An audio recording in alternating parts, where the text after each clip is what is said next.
Hello friends, welcome back to my channel nursing career. Friends, आज मैं आपके लिए स्टाफ नर्स एग्जाम के क्विज क्विज के जो आपके लिए क्वेश्चंस लेके आया करूंगी, जो ईएसआईसी एग्जाम, एचपीएसएसपी एग्जाम और एम्स के एग्जाम के पॉइंट ऑफ व्यू से कुछ क्वेश्चंस इंपॉर्टेंट जो मुझे लगते हैं वो मैंने आपके लिए लेके आई हूँ। आई होप आपको ये क्वेश्चंस जो है हेल्पफुल लगे। So now let's start with my first question. Question number first. The best position given to an unconscious client while performing oral care. तो वो होती है हमारे पास सुपाइन, सिटिंग, साइड लाइंग और फाउलर पोजीशन। तो अनकॉन्शियस पेशेंट जब भी आपके पास आता है, तो अगर आपको उसकी ओरल केयर करनी है तो आपको हमेशा उसको साइड लाइन पोजिशन देनी है। क्यों देनी है? ताकि हम उससे प्रिवेंट कर सके एस्पिरेशन से। देन नेक्स्ट है हमारा क्वेश्चन नंबर 2.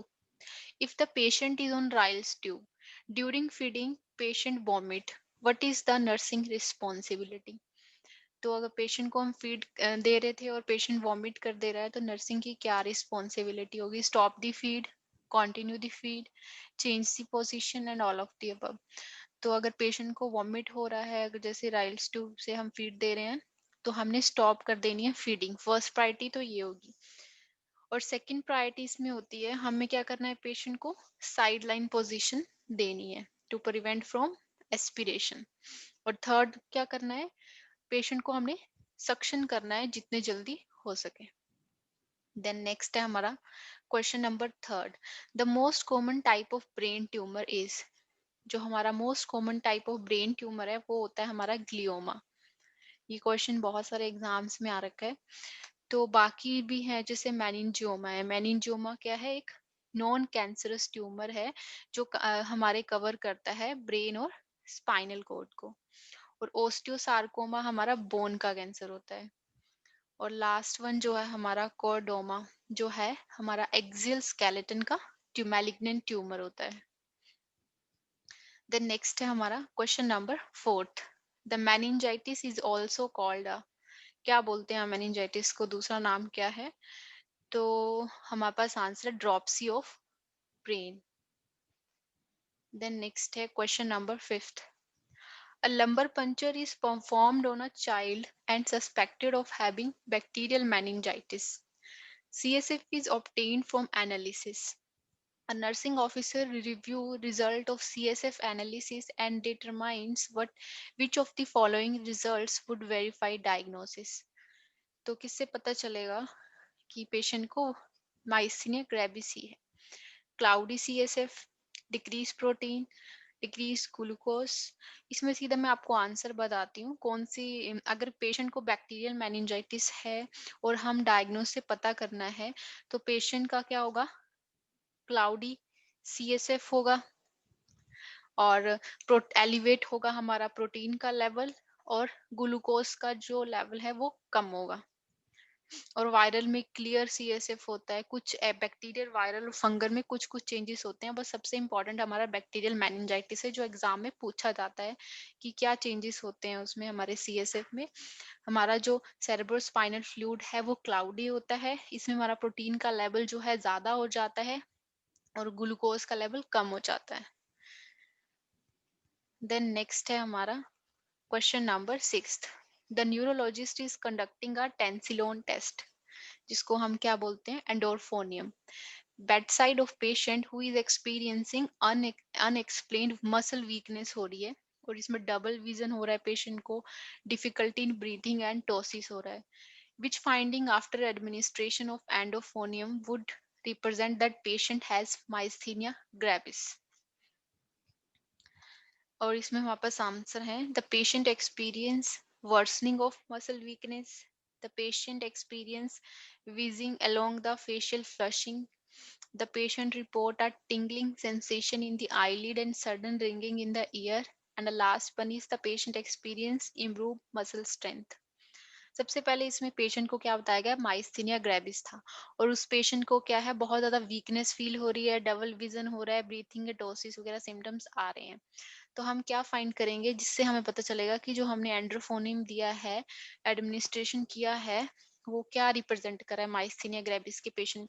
एंड्रोफोनियम क्या है? एक इसका टेस्ट भी है और टेंसिलॉन टेस्ट में हम एंड्रोफोनियम पेशेंट को देते हैं, तो इससे हम पता चलेगा पेशेंट की जो मसल की स्ट्रेंथ है वो इम्प्रूव हो रही है।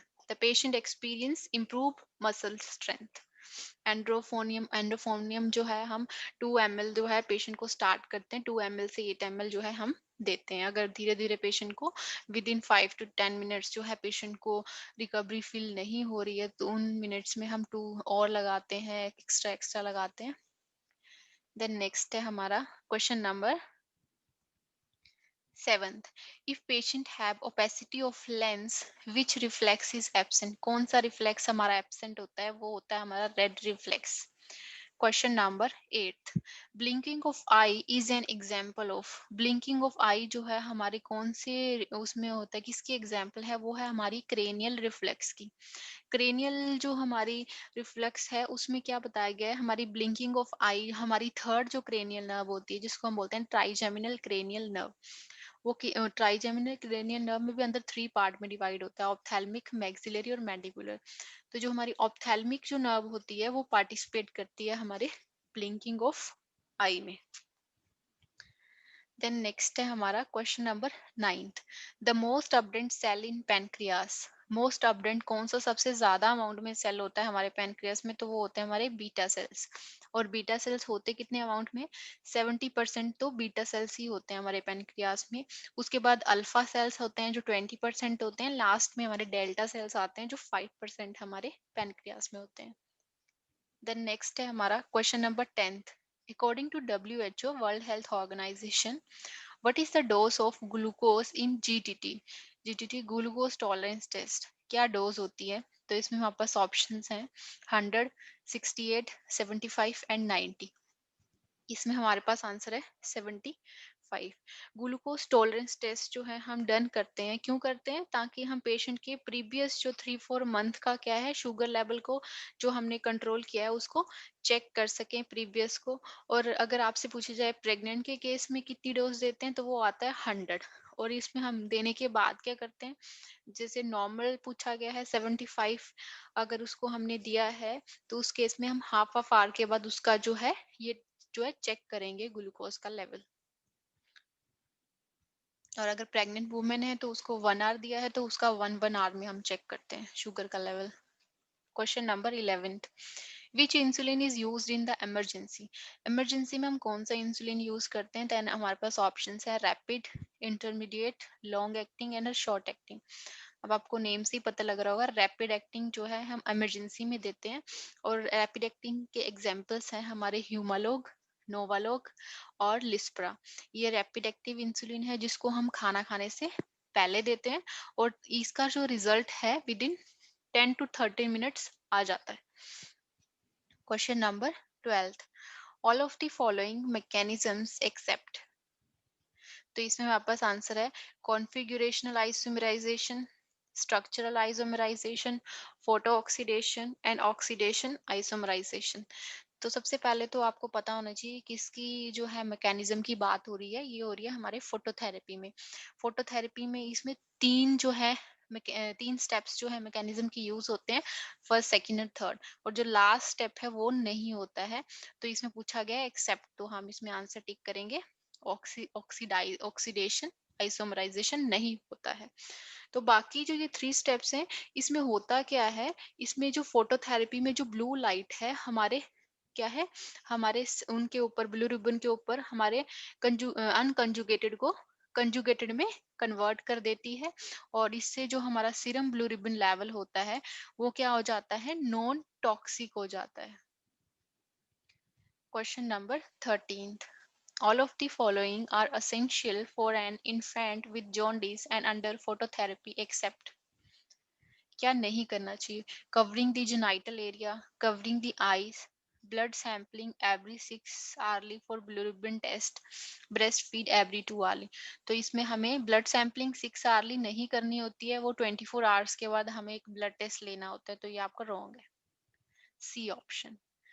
Question number 14th. A patient HIV positive tuberculin skin test intradermal 7 mm duration क्या इंडिकेट करती है? सस्पेक्टेड, पॉजिटिव, अनसेटिस्फैक्टरी और नेगेटिव। अगर आपका 7 mm जो इंट्राडर्मल जो आपका टेस्ट है, तो वो क्या शो करता है और पेशेंट को एचआईवी भी है, तो वो शो करता है पेशेंट क्या है, पॉजिटिव है।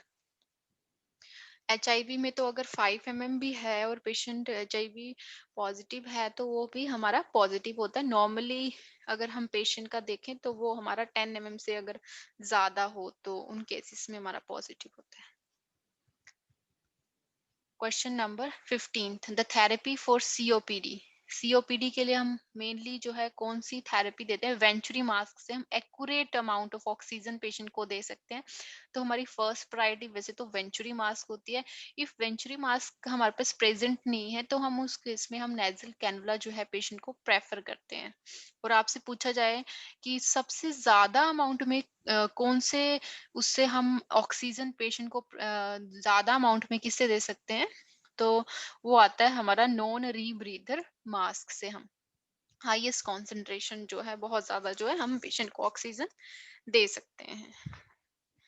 देन नेक्स्ट है हमारा question number 16, which of the following condition is common in pregnant women in a second trimester of pregnancy. कौन सी जो है condition second trimester of pregnancy में आती है, वो है हमारी mastitis, metabolic alkalosis, physiological anaemia, respiratory acidosis. तो इसमें हमारे पास आंसर है physiologic anaemia. Question number 17, what is the incubation periods of AIDS. AIDS का इंक्यूबेशन पीरियड जो है आपको पता है थोड़ा लॉन्ग टर्म होता है। धीरे धीरे हमारे जो सेल्स हैं वो क्या होना शुरू हो जाते हैं, हमारा इम्यून सिस्टम वीक होना स्टार्ट हो जाता है, सेल काउंट कम हो जाता है। तो इसमें 6 मंथ टू 6 ईयर्स लग सकते हैं इंक्यूबेशन पीरियड में। Question number 18, which solution is used to clean the कोविड-19 पेशेंट क्लोथ्स। कोविड-19 का जो पेशेंट है उसके क्लोथ्स को अगर हमने क्लीन करना है तो हम कौन से सॉल्यूशन यूज करते हैं, इसमें हम करते हैं सोडियम हाइपोक्लोराइट यूज करते हैं। और अगर पेशेंट को ब्लड स्टेन वगैरह हो क्लोथ पे तो वो भी हम सोडियम हाइपोक्लोराइट से क्लीन कर सकते हैं। Question number 19, what type of patient would benefit from an elevated head of bed position। इसमें बोला गया है पेशेंट का जो हम एलिवेट करना है हमने हेड साइड, वो कौन सी उसमें करेंगे, तो वो है patient with burn of face and head. Face और अगर हेड में बर्न हो रखा है उस केसेस में आपने देखा होगा हम पेशेंट का जो हेड है वो एलिवेट करते हैं। क्यों करते हैं, ताकि पेशेंट को प्रॉपर ब्रीथिंग की प्रॉब्लम ना हो, उसकी ब्रीथिंग एयरवे जो है मेंटेन रहे। देन नेक्स्ट है हमारा question number 20, who is responsible for making antibody. तो इसमें हमारे पास ऑप्शंस हैं बी लिम्फोसाइट, टी लिम्फोसाइट। तो इस पे हमारा आंसर है हमारे पास बी लिम्फोसाइट जो है हमारा रिस्पॉन्सिबल होता है एंटीबॉडीज के लिए। और टी लिम्फोसाइट्स जो होता है वो किसके क्या बनाता है, हमारे CD4 और CD8 टाइप सेल्स बनाता है। देन नेक्स्ट है हमारा question number 21, the nursing officer is teaching a client about adequate hand hygiene. What component of hand washing should nurse include that is most important for removing microorganisms को remove करने के लिए क्या बहुत important है, soap, time, water और friction। तो इसमें हमारे पास आंसर है friction। Question number 22, what is the priority nursing intervention for a client during immediate post operative period। तो हम इसमें बोला गया है क्या ऐसी इंटरवेंशन है जो आफ्टर सर्जरी जो है इमीडिएट हम पेशेंट में चेक करते हैं, मेंटेन करने को बोलते हैं हम उनको patent airway. Question number 23, what is the diagnostic test of children in HIV AIDS. HIV बच्चों के केस में देखा जाए तो वो अलग होता है अडल्ट से। तो बच्चों के केस में हम PCR चेक करते हैं, पॉलीमरेज चेन रिएक्शन से हम डायग्नोस्टिक जो है हमारा टेस्ट होता है उससे हम कंफर्म कर लेते हैं। बट बड़ों के केस में हम क्या करते हैं, बड़ों के केस में हमारा वेस्टर्न ब्लड जो टेस्ट होता है वो कंफर्मेटरी टेस्ट होता है HIV एड्स के लिए। देन नेक्स्ट है हमारा question number 24, what are the side effect of zidovudine drug.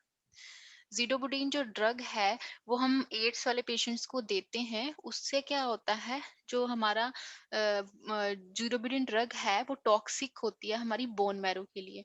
और जो हमारी बोन मैरो में प्रोडक्शन होती है WBCs की, RBCs की और प्लेटलेट्स की, वो क्या कर देती है, कम कर देती है, जिसकी वजह से पेशेंट को एनीमिया और न्यूट्रोपिनिया दोनों ही हो सकते हैं। Question number 25th, after lumbar puncture what is the most common complication? Lumbar puncture के बाद में हम पेशेंट को सुपाइन पोजीशन वैसे देते हैं, क्यों देते हैं? पेशेंट को पोस्ट स्पाइनल हेडेक से प्रिवेंट करने के लिए।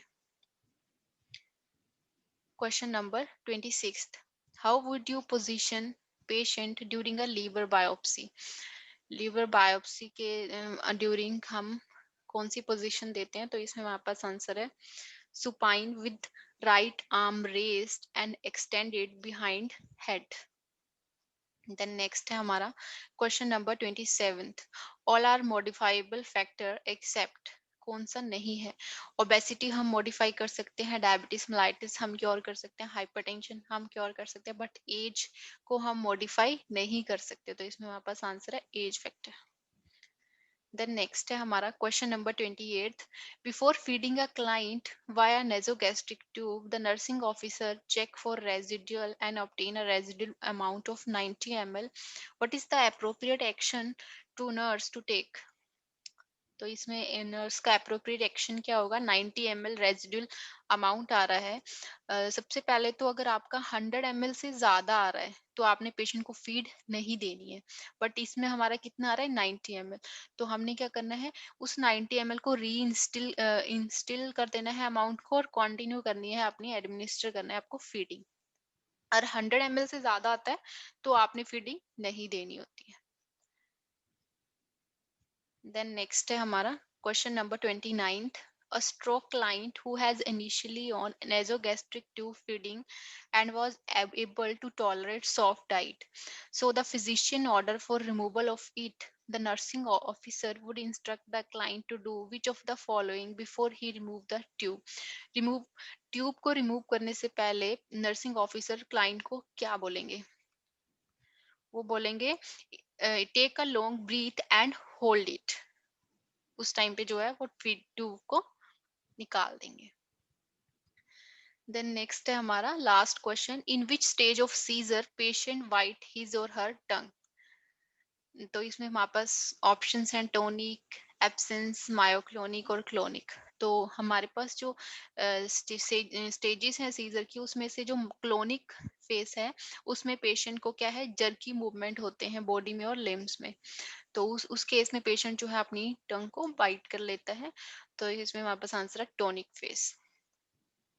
Thank you guys, I hope आपको मेरी वीडियो नॉलेजेबल लगी हो। अगर नॉलेजेबल लगी हो तो लाइक शेयर एंड कमेंट, और आप मुझे कमेंट सेक्शन में बता सकते हैं आपको किस टॉपिक के ऊपर या किस कंटेंट के ऊपर वीडियो चाहिए। Thank you.